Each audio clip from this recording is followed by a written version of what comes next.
Hello and welcome to the new ALFIE workshop, as we call it, hence the shirt. And it's the first of a group of videos that I'm going to be doing on hello, who are you? Yes, this is my little helper. Yeah, we like to sit up here, don't we? Like to do some work on here. This is ALFIE. He's a rescue dog, and he'd be featuring in quite a lot of the videos, won't you? You've got your own bit to go in there and watch the cat. Sit down, good boy, and be good. Okay, today I thought I'd just give you a brief introduction of what I plan to do to show you some historical tools that I've got with the help of, this isn't going to work, is it? With the help of ALFIE. Right, Alf? Okay, you can be in it. Yeah, good, fine. You want to be in it? Yes, the camera's that way. Turn around that way. This way. Come around this way. Okay, you can stand up there. Got it? Right. But you put your feet on there. Okay, put your feet on there. And you stand there. Okay. So, the idea is to present a few historical tools. Like that one, Alf? It's a bow stick? Yeah, that one. You see the bow stick? Yeah. Put it down. Okay. Put it down. Right. And planes and various other tools that I've acquired over the years. Haven't we, Alf? Going around boot fairs together. What do you reckon? Are you going to be quiet? Yeah? Okay. So, I just thought I'd start off with talking about one of my favourite subjects, which is infill planes. I have a few infill planes which I've picked up over the years, mostly quite cheaply at fairs, sometimes on eBay, where they need restoration. And previously my work in the workshop was involved in making and restoring vintage guitars and copies of vintage guitars. And so that allowed me to have a certain amount of insight into coloration and finishes and repair.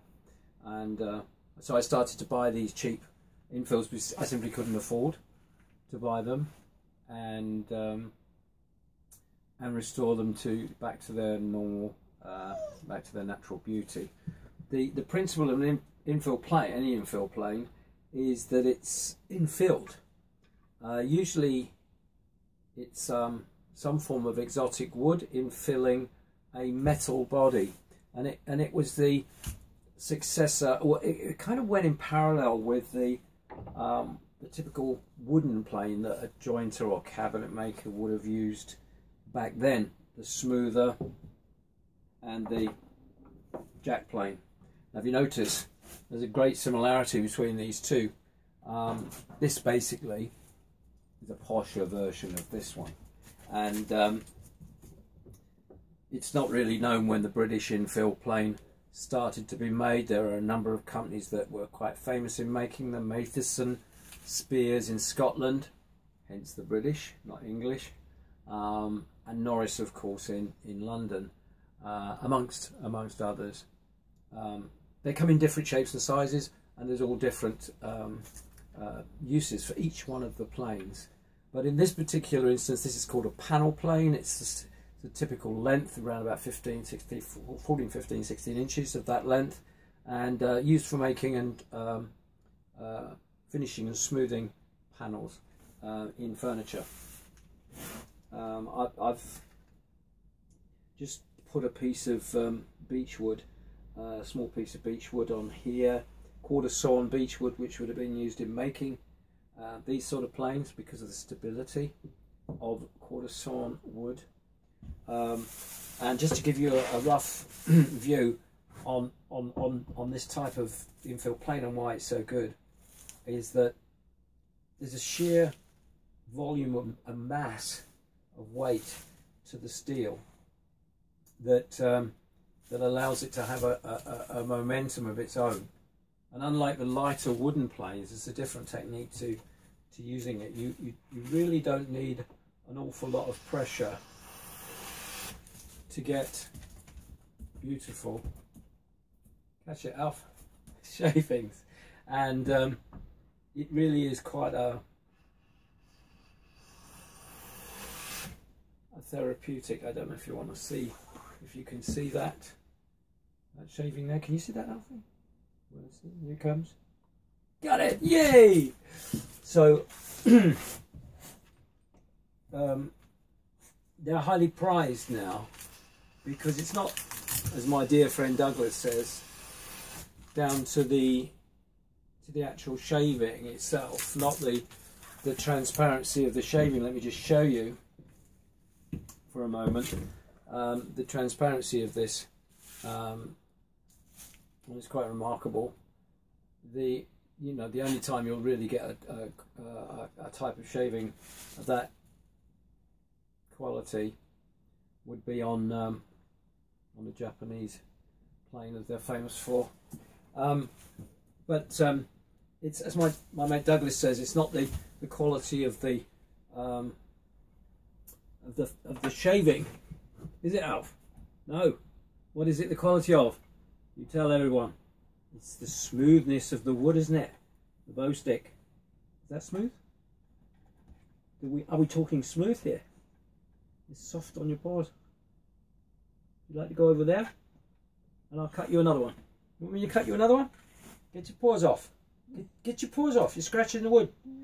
Yeah, get your paws off. Put your paws up there. Get out of the way. Let me do another one for you.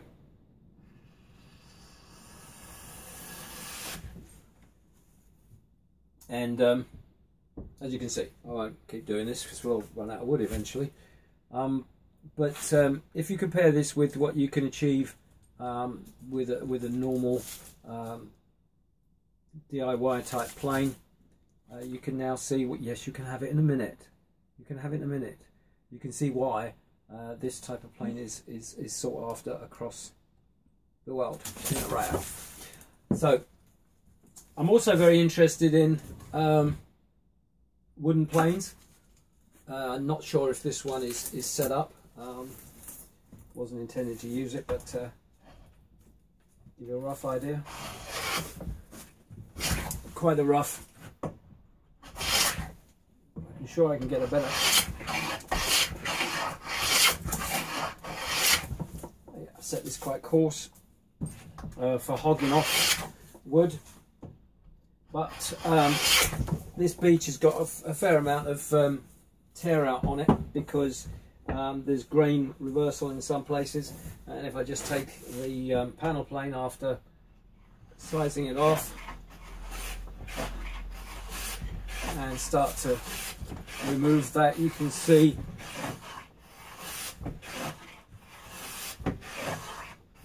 that very soon we're getting very consistent fine shavings, and this would be perfectly an acceptable finish on the wood to take polishes from on.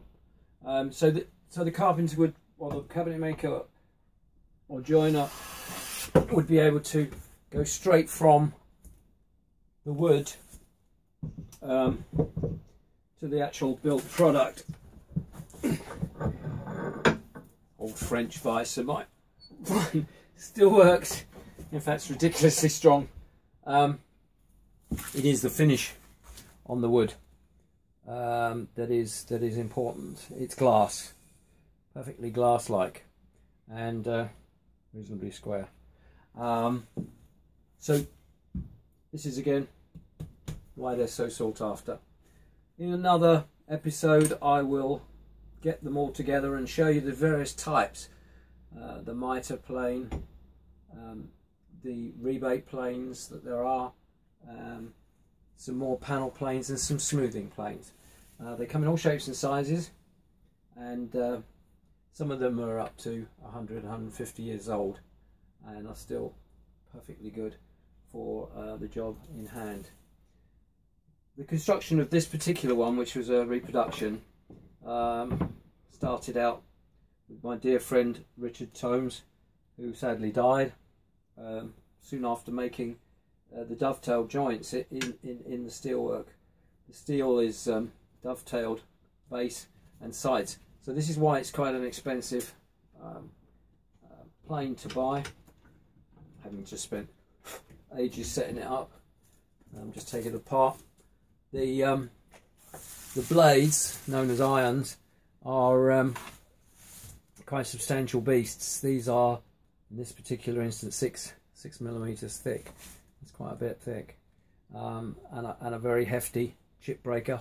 This one particularly is quite a thick one. This is my own design.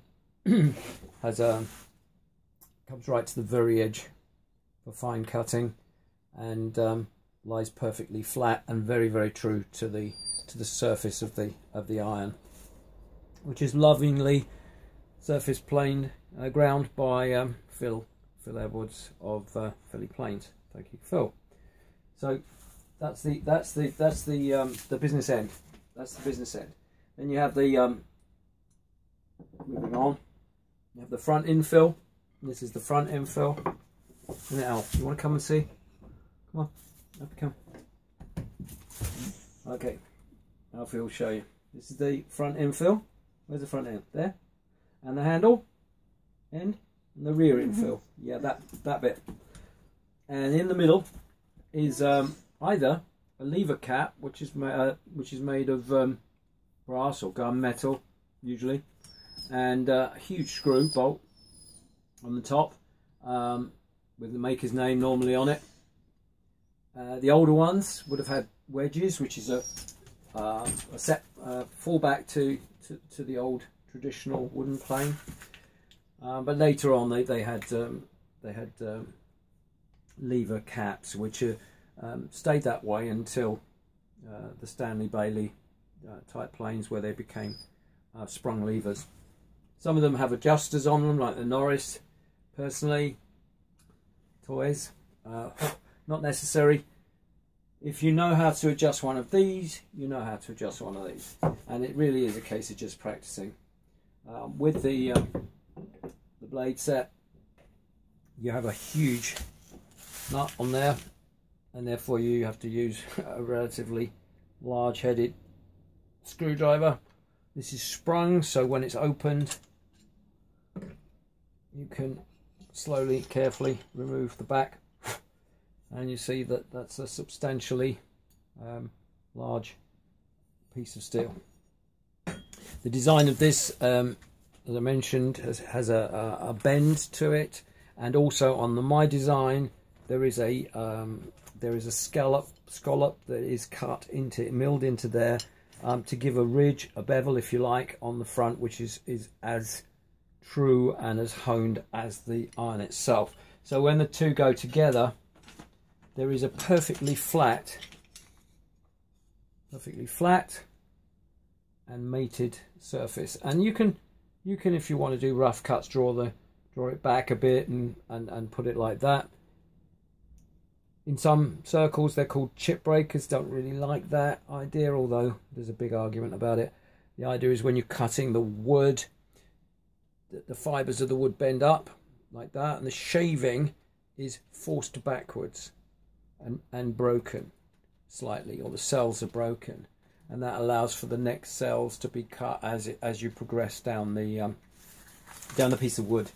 It eases the shaving out through the mouth of the plane, through the throat of the plane rather, and over the top. And as you can see, if you can see in the shavings that I've just done, the result is a very fine and very consistent ejection of the shavings.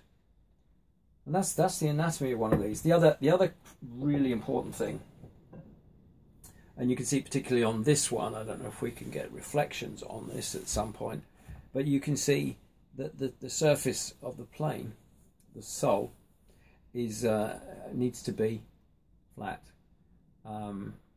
in three particular places: here, around the mouth, the heel, and the toe, and they have to be in the same plane in alignment, because if they're not, the blade is if the front and the back are higher than the mouth, then the actual cutting edge will never ever be able to get as fine as it can potentially do, because it will only be able to get as fine as the gap between the two, the front and the mouth, because that is an error. And so on Japanese planes, they only concentrate on that part, and that part. They actually carve out these bits on their planes, and I'll go through that in another video. And the reason being that the friction is then reduced. In the Western plane, we tend to flatten the whole thing. This is ground to within microns of accuracy. But on a traditional plane that you buy in a shop, you'll find that they're within a certain tolerance, a few thousandths of an inch. That's perfectly acceptable for do-it-yourself woodwork. But for fine planes, it needs to be perfect. Part of the design of the plane. And that's about it for today. I hope you've enjoyed this first video. It's a bit sketchy.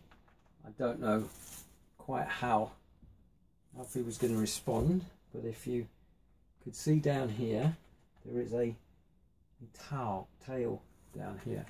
So if we just pan down, we can see that there is a little dog just down there, and he's peering out to the cat, aren't you? Yeah, did you enjoy that? Did you enjoy the shavings? Would you like another one? What did you do with them? That's one. Look. You like them, don't you? We get past again. Ready? Ready? Steady? Go! Got it! Yeah! So that's all for today. Thank you. See you next time.